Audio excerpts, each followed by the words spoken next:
Well, for my specific example, what I talked to you guys about the other day was that, like, I've always wanted to see my art on a canvas, but then I go to look into what type of initial investment that's going to take.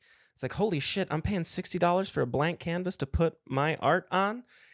And so, you have these ideas that you're like, I would love to see this, but it's more about managing expectations and then evolving them from there, and being comfortable with the idea that it might take a while. Yeah, and getting very comfortable in the fact that things won't work. So Yeah. we have done quite a few things that I was so excited about, and we just couldn't get it to work because we just don't have the right materials or the right equipment for it. And that it would upset me, but it's just because I want it to happen so bad and I was Yeah. really excited about it. So it's also like kind of not taking those as like a defeat. It's just this is a step towards like what we want to do. We're And also slightly spatially challenged here in this our is true. We have a tiny tiny little 1,000 room. foot square house. Yeah. We're in the second bedroom of our house. So. Yeah. I literally yesterday, so the way that our apartment is lined up, there's like a loft. So my roommate lives essentially in the loft, but then there's a living room and 2 bedrooms down here. The living room kind of just became this general, like, whatever goes out there, that's what goes out there. Neither of us really exist in there.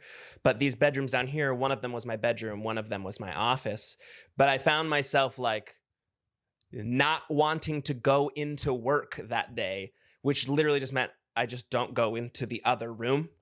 So I have now forced myself. I mean, my desk is right there. My bed is right here. That, like, there's no excuse. All the things that I need to do for work and client outreach is right next to me, So it's like sort of forcing myself to exist in my own creative space. But I think the issue also comes with like this creative space feels so intimidating because I have it. I have to do something with it. That sometimes I resent the fact that my art is my income in that same regard. So that, like, I have combined this as part of my home, and now I have to do it. Yeah. I don't know. We've been very fortunate where we have jobs like 9 to 5 jobs, and cat and crew has been like a side thing. But it also sucks because some days you're just like, I really want to focus on this cat and crew stuff, but I have to work all day, or I haven't gotten to do what I wanted to do because I'm just so burnt out from my 9 to 5. We've been struggling with that a little bit getting into this year. We were hoping to be a little bit farther along than we are, but kind of just accepting that because there's no rush. It's all on our time. Like, this is our business. We can go at the pace that we want to. But it's also like, we want this to be successful so that we can focus on this full time.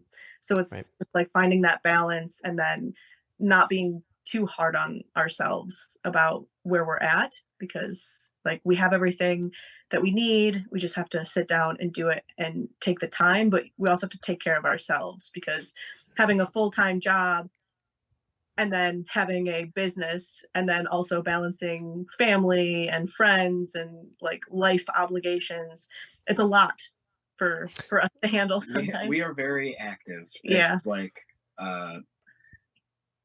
our calendar is full at all times, and we're like, oh, we have a week off here, and then we realize, no, we don't. Yeah.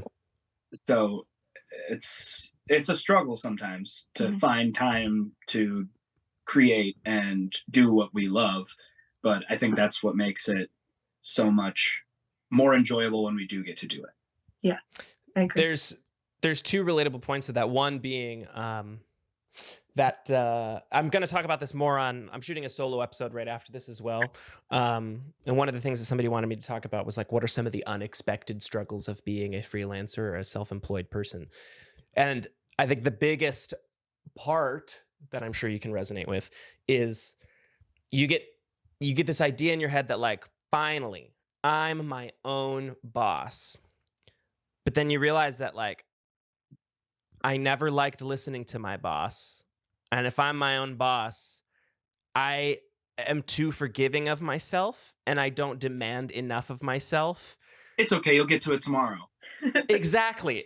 So it's like the discipline of scheduling is the part that I'm struggling with the most. That like I could be investing my time doing this, but instead, because I didn't do that, now this next day I didn't set myself up for success. So now I have to fill that day with DoorDash.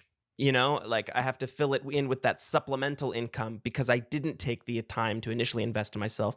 And then it starts this cycle of like bullying myself that like, well, I didn't put the time in because